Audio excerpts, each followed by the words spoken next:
News nation पर आपका बहुत बहुत स्वागत है। आपके साथ मैं हूं राकेश पांडे। वक्त हो गया है अभी की सबसे बड़ी खबर और न्यूज नेशन के बड़े खुलासे का। कुंभ टेस्टिंग को लेकर यह बड़ा खुलासा है।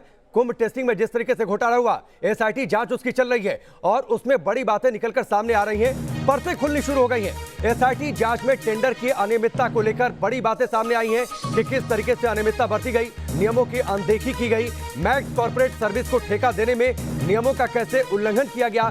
स्वास्थ्य विभाग ने पहले मैक्स कॉर्पोरेट सर्विसेज को ठेका देने से इनकार कर दिया था, फिर कैसे उसको ठेका दे दिया गया। मेला स्वास्थ्य विभाग ने 26 मार्च को अनुमति दी थी, ठेका दिया। 5 अप्रैल को फर्म को आईडी और पासवर्ड दिए गए, बिना आईसीएमआर और एनएबीएल की मान्यता के ठेका दे दिया गया। जबकि जो एजेंसियां टेस्टिंग करती हैं, जो लैब टेस्टिंग करते हैं, उनके लिए आईसीएमआर और एनएबीएल से मान्यता जरूरी होती है। टेस्टिंग का टेंडर मान्यता प्राप्त लैब को दिया जाना था, लेकिन इन तमाम बेसिक नियमों की अनदेखी कर दी गई।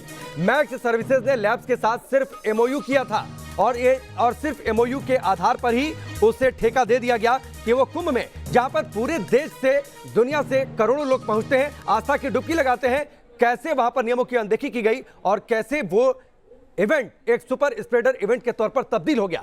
सैकड़ों दस्तावेज पर एक पता, सैकड़ों लोगों के एक ही फोन नंबर, सैकड़ों लोगों का एक ही आधार कार्ड नंबर। सुनने में आपको अटपटा जरूर लगता होगा, लेकिन यह सनसनीखेज सच सामने आया है। आस्था की नगरी हरिद्वार से कुंभ मेले के दौरान कोविड जांच के नाम पर करोड़ों लोगों की जान को खतरे में डाल दिया गया।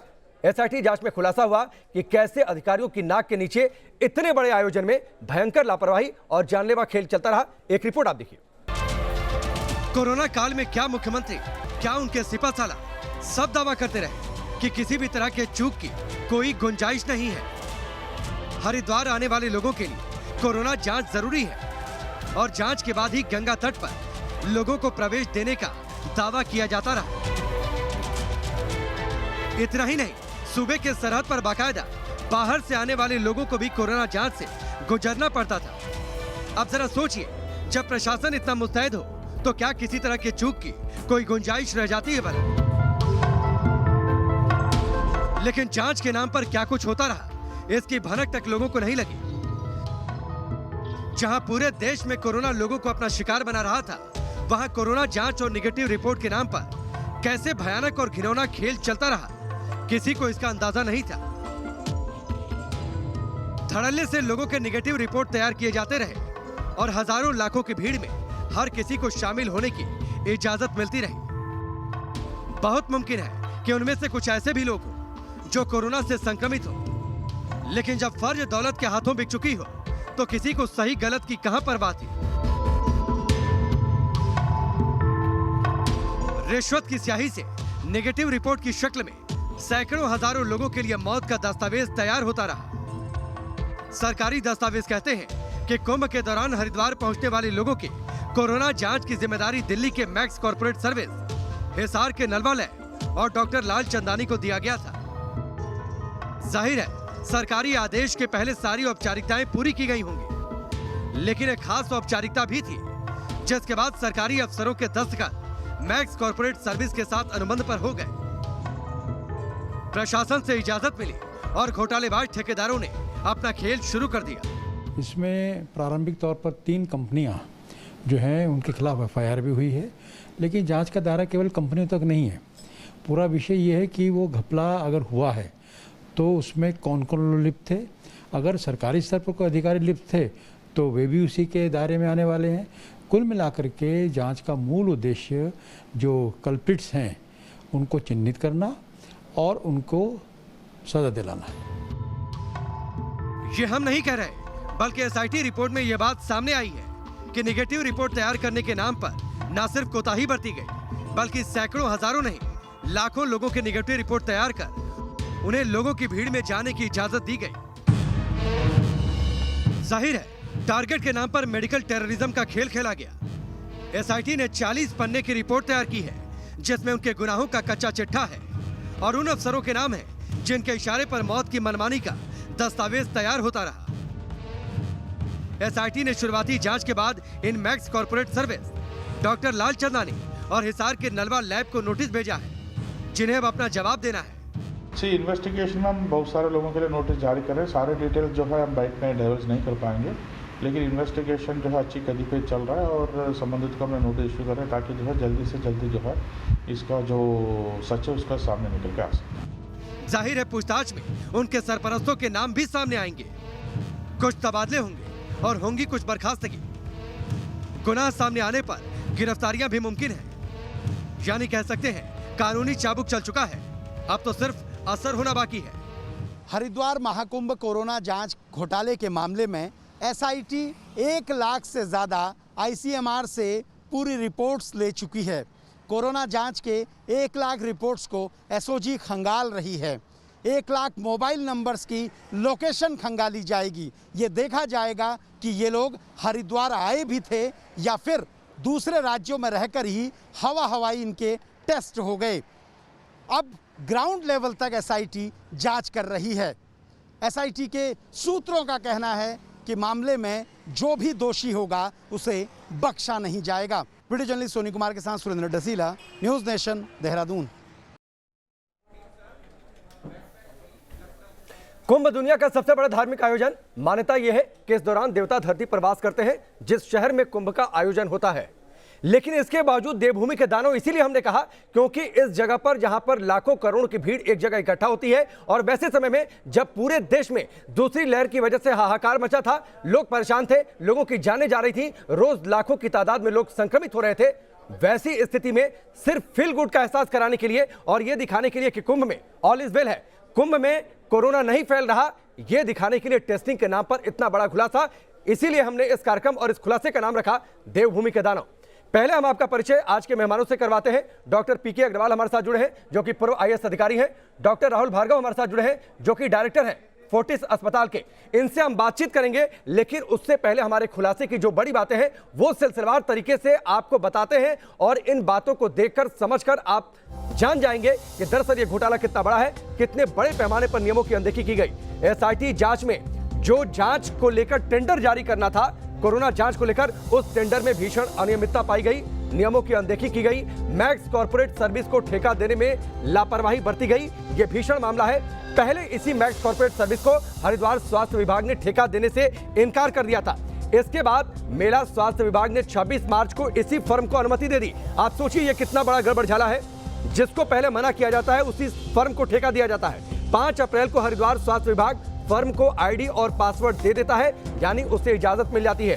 फर्म के पास आईसीएमआर और एनएबीएल से मान्यता नहीं थी, जबकि नियम देश में यह है कोई भी टेस्टिंग एजेंसी तभी कोरोना जांच कर सकती है जब वो आईसीएमआर और एनएबीएल से मान्यता प्राप्त हो। टेस्टिंग का टेंडर लैब को दिया जाना था, ऐसा नहीं हुआ। मैक्स कॉर्पोरेट सर्विसेज का इससे पहले टेस्टिंग से कोई भी लेना देना नहीं था। मैक्स कॉर्पोरेट सर्विसेज ने लैब्स के साथ सिर्फ एमओयू किया था और उसी एमओयू के आधार पर उसे ठेका दे दिया गया कि वो कुंभ में इस बात को लेकर इस बात को सुनिश्चित करे कि वहां पर कोरोना संक्रमित नहीं पहुंचे और लाखों करोड़ की तादाद में जो भीड़ कुंभ में जुट रही है वो भीड़ सुरक्षित रहे और कुंभ का पूरा आयोजन एक सुपर स्प्रेडर इवेंट के तौर पर कन्वर्ट ना हो पाए।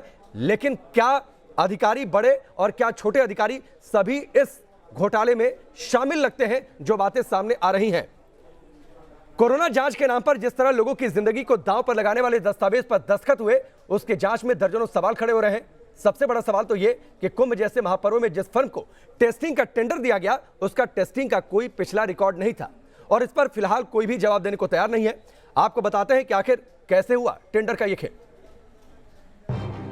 कुंभ के दौरान कोरोना के कहर से लोगों को बचाने के लिए विशेष चौकसी, सीधे मुख्यमंत्री की निगरानी में कुंभ का आयोजन, गंगा घाट जाने वाले हर रास्ते पर सफेद लिबास में मुस्तैद लोगों की टीम। लेकिन उस वक्त लोग इस हकीकत से अनजान थे कि जांच के नाम पर उनके साथ क्या हो रहा है। बस कोरोना के नाम पर करोड़ों का खेल हो गया और लग गई लाखों जिंदगियां दांव पर।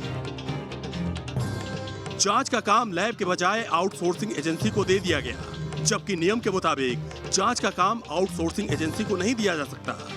आईसीएमआर के नियमों के मुताबिक कोविड टेस्टिंग का काम केवल उन्हीं लैब को दिया जा सकता है जो आईसीएमआर और एनएबीएल अप्रूव्ड हो, जबकि राज्य सरकार के नियमों के मुताबिक जिस लैब को राज्य में कोविड सैंपलिंग का काम दिया जाएगा उसके लिए आईसीएमआर और एनएबीएल अप्रूव्ड होने के साथ ही क्लिनिकल एस्टेब्लिशमेंट एक्ट में पंजीकृत होना अनिवार्य किया गया था। लेकिन सारे नियमों को ताक पर रखकर उन कंपनियों के साथ करार कर लिया गया जो मान्य ही नहीं थे। एसआईटी जांच में खुलासा हुआ है कि फर्म मैक्स कॉर्पोरेट सर्विस ने जनवरी में जांच के लिए मेला और जिले के स्वास्थ्य विभाग से अनुमति मांगी थी।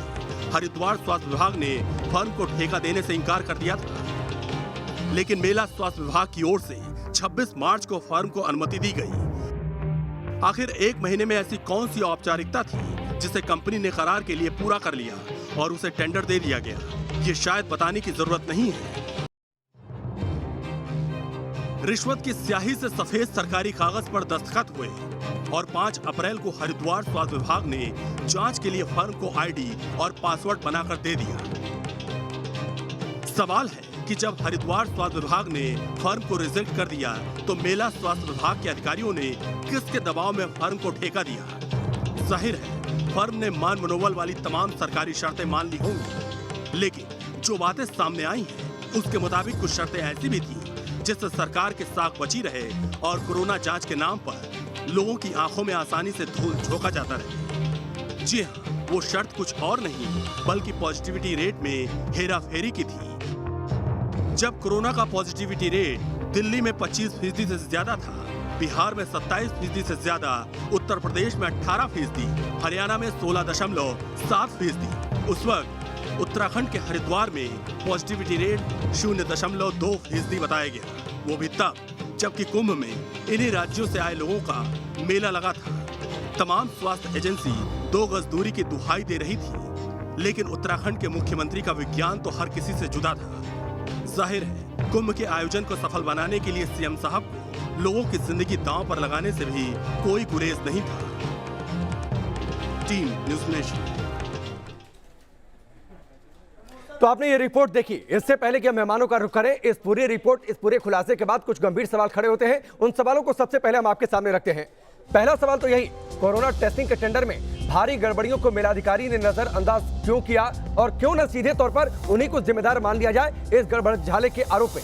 करोड़ों के टेंडर में नियमों की अनदेखी से क्या सरकार और बड़े अधिकारी अनजान थे? ऐसा क्या संभव है? कोरोना टेस्टिंग में भारी प्रोटोकॉल के बावजूद लाखों टेस्टिंग के फर्जी दावे आखिरकार कैसे कर दिए गए? क्या इस पर किसी की नजर नहीं गई तब जबकि मॉनिटरिंग खुद सीएमओ से होती है? क्या मेलाधिकारी और सरकार ने टेस्टिंग और रिपोर्टिंग की प्रक्रिया की मॉनिटरिंग नहीं की जबकि दावे तो ये थे कि मॉनिटरिंग खुद मुख्यमंत्री दफ्तर से होती है? कोरोना टेस्टिंग घोटाले में क्या मेला अधिकारी और सरकार के बड़े अफसर शामिल थे? क्योंकि बिना उनके शामिल हुए इतना बड़ा गड़बड़झाला हो नहीं सकता।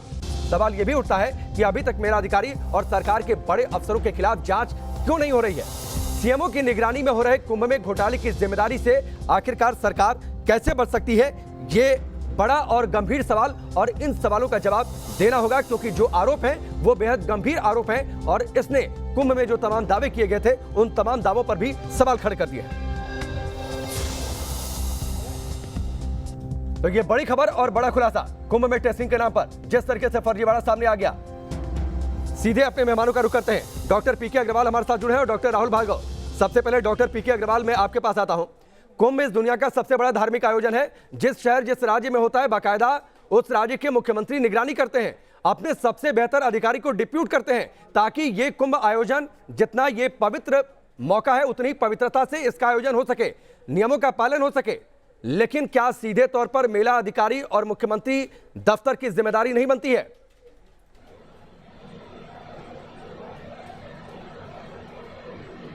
नहीं, इसमें पूरी तौर से मेला अधिकारी की जिम्मेदारी है और चूंकि मुख्यमंत्री ऑफिस से इसका मॉनिटरिंग हो रही थी तो मुख्यमंत्री की भी जिम्मेदारी है। हो सकता है कि मेला अधिकारी ने मुख्यमंत्री के प्रेशर में ये किया हो और साधु संतों का प्रेशर मुख्यमंत्री पे था। ये बहुत ही उस समय की समाचार से स्पष्ट है कि साधु संत किसी प्रकार की वो निगरानी नहीं चाह रहे थे, टेस्टिंग वगैरह। तो ये साधु संतों का इस प्रकार प्रेशर होने से ये सब कांड हुआ है। लेकिन मैं इसमें साधु संतों को तो कोई रिस्पॉन्सिबिलिटी हो नहीं सकती प्रशासन में। इसमें बहुत ही ये अपराध है कि जब इस एजेंसी का NABL क्रेडिटेड लैब में वो नहीं था तो इसको क्यों दिया गया जब ये टेंडर में एक कंडीशन थी, क्योंकि कोई भी टेस्टिंग बिना NABL और ICMR के बिना एक्रेडिटेशन के हो ही नहीं सकती है। तो इस प्रकार से टेंडर में घोटाला क्यों हुआ जब ये टेंडर में एक कंडीशन थी? तो बहुत ही बड़ा अपराध है। तो इसमें मैं सोचता हूँ कि इनको गिरफ्तार करना चाहिए। जो एक कंपनी के अधिकारी हैं जैसे लालचंदानी हैं, और उनको जेल में डालना चाहिए। और अधिकारियों को जिन्होंने इससे लाभ कमाया है उनकी संपत्ति जब्त होना चाहिए। जैसे बिहार में एक अधिनियम है, अगर कोई अधिकारी इस तरह से भ्रष्ट आचरण करके कोई संपत्ति इकट्ठी करता है तो उसको फौरन वसूलना चाहिए। तो एक सिविल साइड हुआ, और इसका एक आपराधिक पक्ष भी है।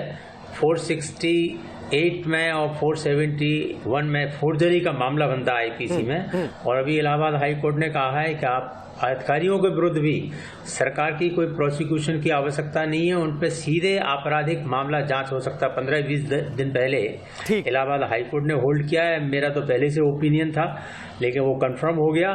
तो इस बार से आउटसोर्सिंग करके एजेंसी को इस तरह का महत्वपूर्ण काम देना जिसका कोई भी टेक्निकल नहीं, ऐसी कंपनी को ठेका दे दिया गया जिसका टेस्टिंग का कोई इतिहास नहीं है। डॉक्टर पीके अग्रवाल, सीधे तौर पर सीएमओ से निगरानी, आपने बिल्कुल ठीक कहा कि मुख्यमंत्री की जिम्मेदारी इसमें तय होनी चाहिए। जो मेला अधिकारी है सीधे उन पर कार्रवाई होनी चाहिए, क्योंकि पहले स्वास्थ्य विभाग मना कर देता है मैक्स सर्विसेज को, उसके बाद मैक्स सर्विसेज एमओयू साइन करता है लैब के साथ, और उसके बाद जो है डॉक्टर लालचंदानी जिसका आप जिक्र कर रहे हैं उनके साथ एमओयू साइन करता है। सिर्फ एमओयू के आधार पर फिर उसके बाद ठेका दे दिया जाता है, आईडी और पासवर्ड दे दिए जाते हैं। दो सहयोगी इस वक्त हमारे साथ जुड़ चुके हैं, सुरेंद्र डसीला और धीरेन्द्र पुंडीर भी। आप दोनों के पास हम आएंगे। सुरेंद्र डसीला, मैं सीधे आपके पास आता हूं। आपने इस कुंभ की रिपोर्टिंग की, आप अंदर भी गए, क्या इसकी आहट जिस बड़े टेस्टिंग घोटाले की है, क्या आपको पहले ऐसा लगता था कि वाकई नियमों की अनदेखी हो रही है? क्योंकि जिस तरीके से 1 अप्रैल से 30 तक 2 लाख के आसपास एंटीजन टेस्ट कर दिए जाते हैं, 45,000 के आसपास आरटीपीसीआर टेस्ट कर दिए जाते हैं, तब भी ये सवाल नहीं उठता है कि इतनी फास्ट टेस्टिंग कैसे, क्या नियमों का इसमें पालन किया जा रहा है? ये सवाल पहले उठने चाहिए थे। और जो मेला अधिकारी हैं दीपक रावत जो वहां पर मौजूद थे, जिनकी तैनाती थी, उनकी सीधे तौर पर जिम्मेदारी बनती है कि वो इनकी निगरानी करें। बिल्कुल, देखिए राकेश, तमाम सवाल पहले भी उठ रहे थे। केंद्र ने भी एसओपी जारी की थी, हाईकोर्ट ने निर्देश दिए थे, इसीलिए दिए थे क्योंकि इस खतरे का सबको अंदेशा था। आप बड़े पैमाने पर, जब मुख्यमंत्री नए आए थे, उन्होंने शपथ ली थी तीरथ सिंह रावत ने, उन्होंने कहा था किसी के लिए कोई रोक टोक नहीं है, लोग बेधड़क आ सकते हैं, किसी तरह की दिक्कतें नहीं, हमने सारे बंदोबस्त कर लिए हैं। और आज ये पता चलता है कि वो बंदोबस्त कितने कमज़ोर थे।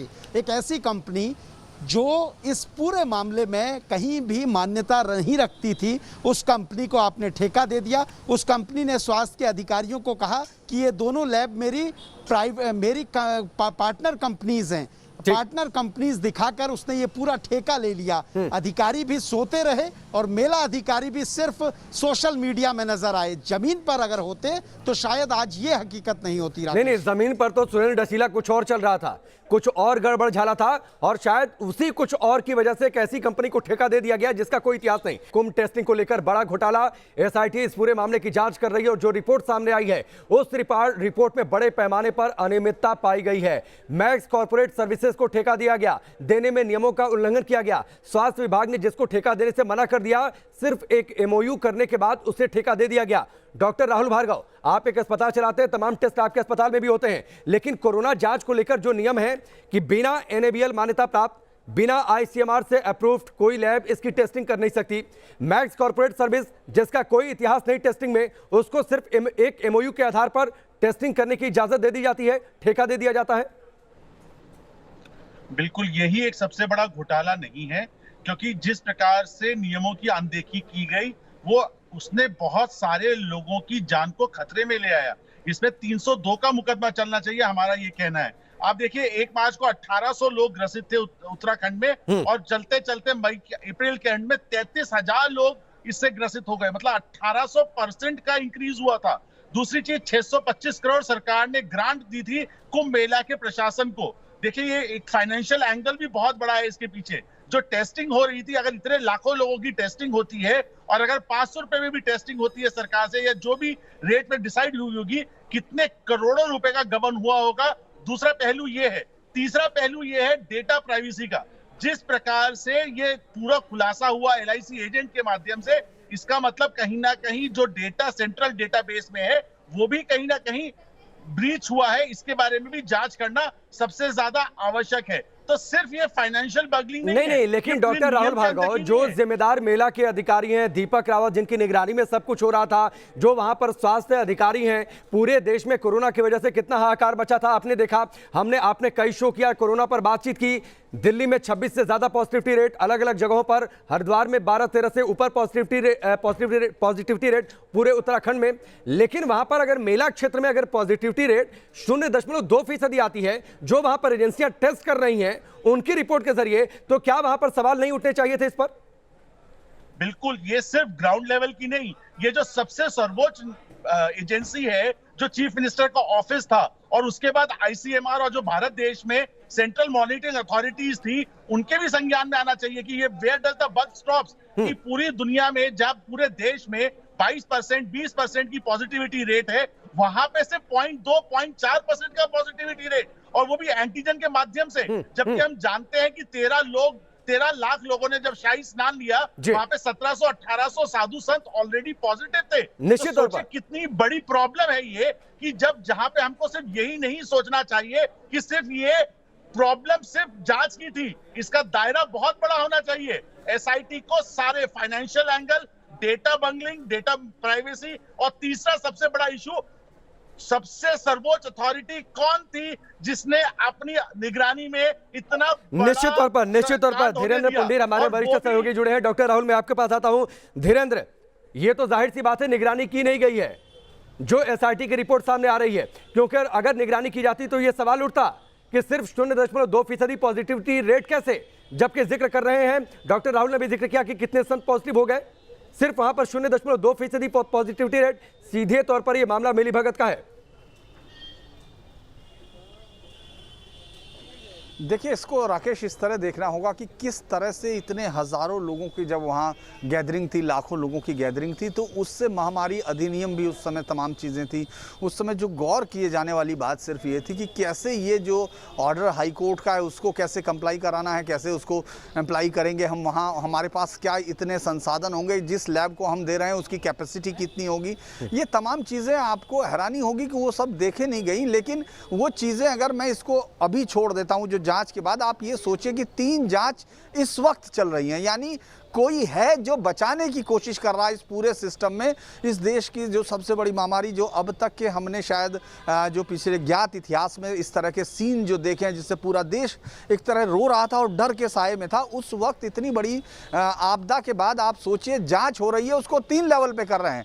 एक डिपार्टमेंटल लेवल हो रही है, एक मेला अधिकारी कर रहे हैं, और एक साथ में आप पुलिस जांच है, उसके बाद आप अलग अलग जगह कागज है। यानी कोई है जो इतनी ताकत रखता है कि तमाम चीज़ों की पुतलियों को तमाम कठपुतलियों की तरह नचा रहा है, जिसके पीछे डोरियां हैं, क्योंकि इस तरह की जांच में सबसे पहले अरेस्ट होते हैं। जो चीज़ें आपको दिख रही हैं उसमें अरेस्टिंग होती है, रिमांड लिए जाते हैं, चीज़ें चेक होती हैं, लेकिन आप अलग अलग तरह पर कोशिश कर रहे हैं कि आप देख रहे हैं कि उनको अरेस्ट स्टे मिल जाए। मतलब तमाम चीज़ें अभी भी राकेश, जो सबसे गंभीर बात है, ये तमाम चीज़ें डॉक्टर साहब ने बताई या पूरा ये से जो उन्होंने बताई, लेकिन जो सबसे बड़ी चीज़ वो जांच के आगे की दिशा जो ये बताती है कि क्या वाकई ये ईमानदारी से हो रही जांचें हैं, क्या ये इस तरफ इन्वेस्टिगेशन जा रही है।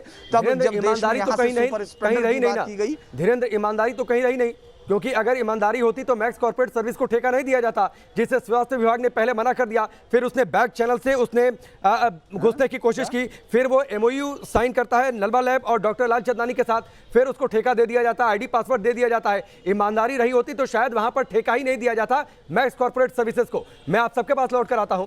जब किसी सोची समझी साजिश को अंजाम दिया जाता है तो उसमें 1-2 नहीं बल्कि कई किरदार होते हैं। जाहिर है एसआईटी रिपोर्ट में जिस तरह के खुलासे हो रहे हैं उसके बाद यह बताने की जरूरत नहीं कि सरकार की सरपरस्ती में गुनाह की ऐसी इबारत लिखी गई है जिसमें कई चेहरे शामिल हैं, दर्जनों सवाल है, लेकिन घोटाला इतना बड़ा है कि सरकार ने भी चुप्पी साध रखी है। रिपोर्ट देखिए।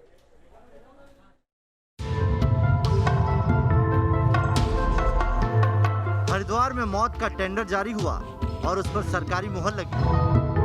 मुख्यमंत्री कार्यालय से सीधे तौर पर नजर रखी जाने की बात की गई, लेकिन नाक के नीचे चलता रहा खतरनाक खेल।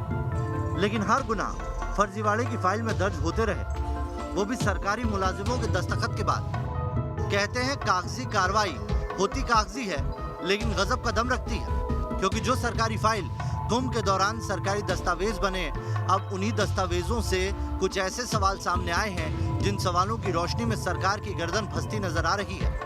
आखिर क्या थे वो सवाल जिसकी चर्चा अब हर किसी की जुबान पर है? सवाल नंबर 1, क्या कोरोना जांच के कॉन्ट्रैक्ट के कागजात पर दस्तखत होने से पहले जिन कंपनियों को जांच का जिम्मा दिया गया वो आईसीएमआर से अप्रूव थी? अगर नहीं तो ऐसी कंपनियों को जांच की जिम्मेदारी किसने दी? सवाल नंबर 2, जिस कंपनी ने जांच में पॉजिटिविटी रेट 13% बताया उस कंपनी को आगे कॉन्ट्रैक्ट क्यों नहीं दिया गया?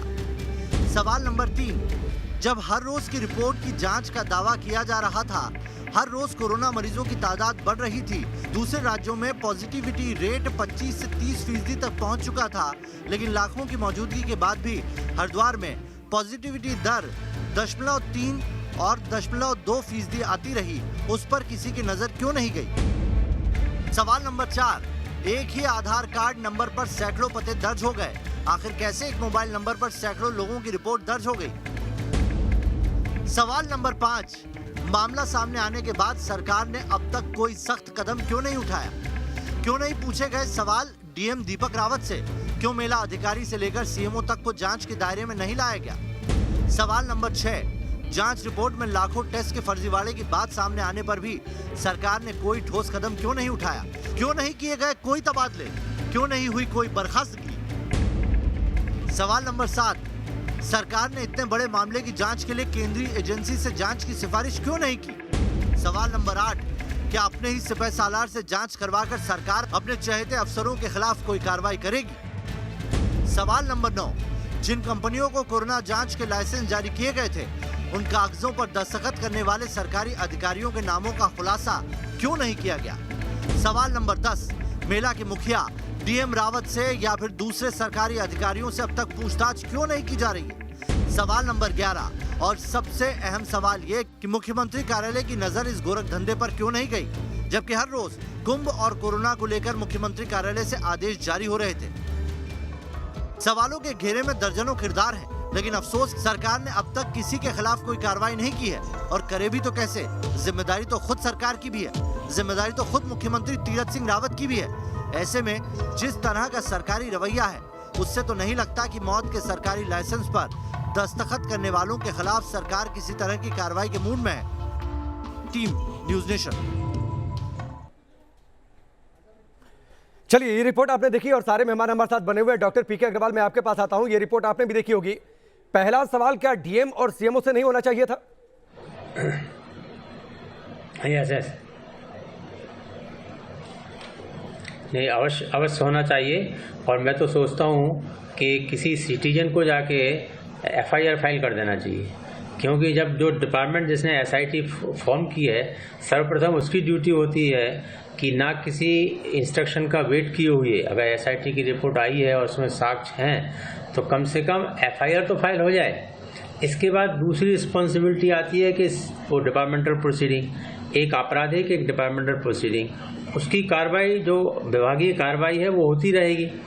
तो इसमें जो विभागीय कार्रवाई होगी वो सभी के विरुद्ध में होना चाहिए।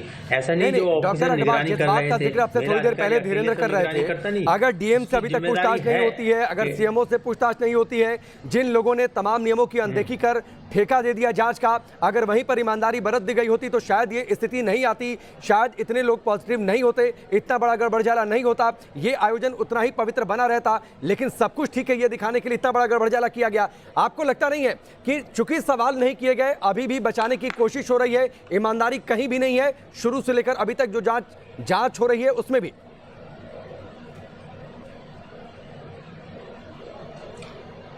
देखिए, चीन में पहले कोरोना हुआ तो चीन में हूबहू प्रांत का जो हेल्थ का हेड था उसको फांसी दे दी चीन ने। इसके बाद सबसे शीघ्र चीन में कोरोना कंट्रोल हुआ। तो हमारे देश में भी ऐसा होना चाहिए। जो आपराधिक, मैं नहीं सोचता हूँ कि डीएम और सीएमओ के विरुद्ध में होना चाहिए, क्योंकि मेला अधिकारी इसमें सीधे रिस्पॉन्सिबल हैं। अगर डीएम मेला अधिकारी थे तो वहाँ के जो कंसर्न चीफ मेडिकल ऑफिसर मेला के हैं वो सीधे रिस्पॉन्सिबल हैं।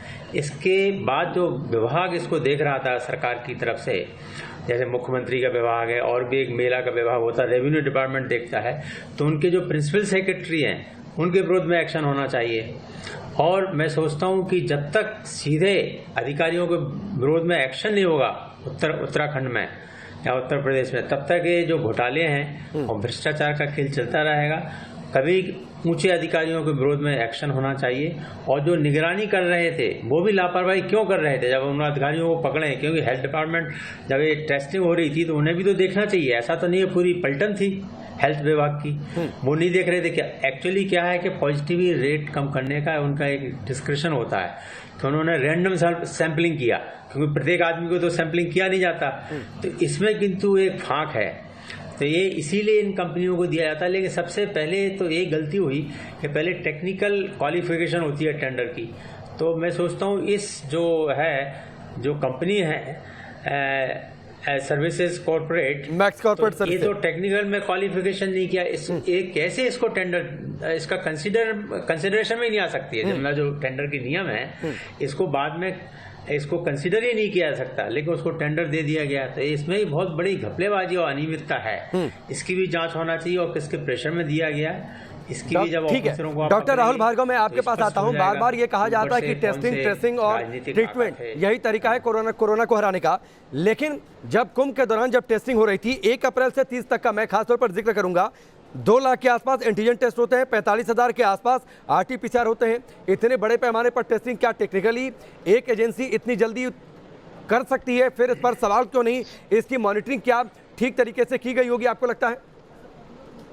बिल्कुल, आपने बहुत ही अच्छा सवाल उठाया। जिस प्रकार से पूरा उत्तर प्रदेश 1.5 लाख टेस्टिंग कर रहा था, उन्होंने 1 महीने के अंदर में 2 लाख लोगों को टेस्टिंग करके दिखा दिया और रेट दिखा दिया कि इतने लोग हैं, जबकि एंटीसिपेटेड लोग थे 90 लाख से 1 करोड़ लोग इस बार कुंभ मेले में आए थे। तो आप देखिए कि ये ह्यूमनली पॉसिबल ही नहीं है कि जिस प्रकार से इन्होंने टेस्टिंग करी, एंटीजन टेस्टिंग करी और उसका रेट दिखाया, वो अगर आप किसी को भी बताते तो वो बता सकता था कि ये आंकड़े गलत हैं, पर कोई जानबूझ के उन आंकड़ों को छुपाने के लिए था, क्योंकि उनको कुंभ मेला किसी भी स्वीकार पे करना था और दिखाना था कि हिंदुत्व का अस्तित्व कितना बड़ा है। और देखिए उसी हिंदुत्व को दिखाते दिखाते कितनी बड़ी परेशानी में उन्होंने लोगों में डाल दिया, क्योंकि कुंभ मेला एक सुपर स्प्रेडर इवेंट की तरह बना। क्योंकि जब लोग गए उन्होंने अपने जगह भी दिखाया, एक सीट थे वो, उनको जब पता चला कि वो पॉजिटिव है तो वो पूरी भरी हुई ट्रेन में बैठ के वाराणसी तक चले गए। नहीं, आयोजन करते हैं लेकिन नियमों की अनदेखी। डॉक्टर राहुल, मैं धीरेन्द्र के पास जाता हूं।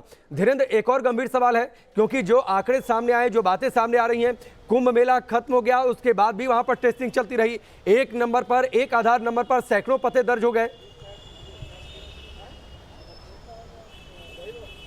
देखिए, जब ये कोई भी घोटाला इस तरह से किया जाता है, अंजाम दिया जाता है, तो उस समय सबसे पहले कोई ना कोई बड़ा आदमी उसमें शामिल होता है जो इस सब चीज़ को मैनेज करता है, जिसको ये मालूम है कि इसके बाद किस तरह से, क्योंकि जब आपने टेस्ट किए ही नहीं है तो आपको फाइलिंग करनी होगी, आपको रिकॉर्ड पूरे करने होंगे।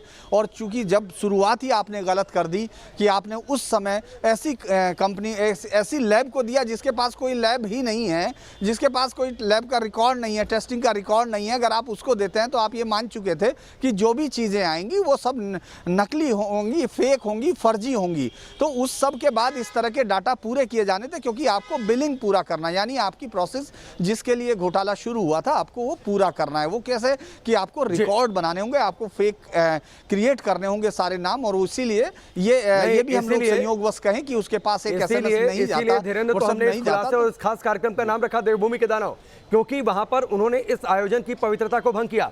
अधिकारियों ने नियमों की अनदेखी करके, एजेंसियों ने इस मिली भगत में फेक जांच सामने रखकर, फेक रिपोर्ट सामने रखकर, और सभी इसके लिए जिम्मेदार हैं और यह जिम्मेदारी तय होनी चाहिए। यहां पर रुकेंगे ब्रेक के लिए, बहुत जल्द वापस लौटते हैं।